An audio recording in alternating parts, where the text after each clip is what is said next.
Avantika music में आपका स्वागत है। अवंतिका म्यूजिक को सब्सक्राइब करने के लिए सब्सक्राइब के लाल बटन को दबाएं और नए नए गाने पहले सुनने के लिए घंटी को दबाएं। KDR studio Gorakhpur presented by Avantika music.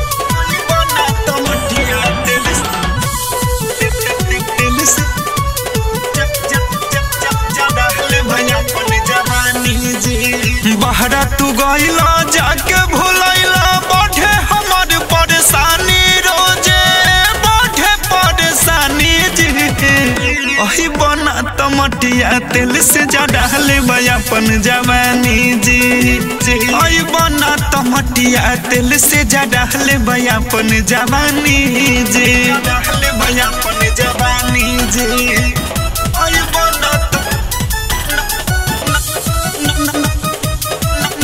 टमटिया तेल से ज्यादा ले अपन जवानी जी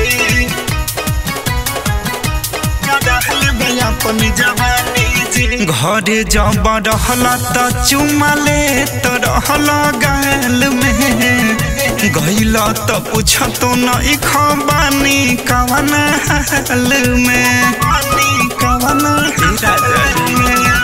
घरे जब रहला त चुमा लेत रहला गाल में गइला त पूछतो नहीं खबानी कवन हाल में सिहरे बदनिया बिगड़त मन उपास रहतानी अरे भूखे सुततानी जी अही बना टमटिया तेल से ज्यादा ले अपन जवानी जी अही बना टमटिया तेल से ज्यादा ले अपन जवानी जी।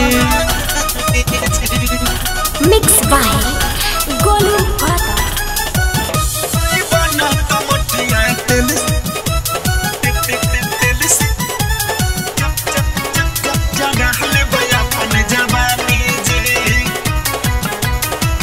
पहरती बा खेत बोला कहबले जोता आग लागो गौरा बड़ा हसिक तोहरा कमाई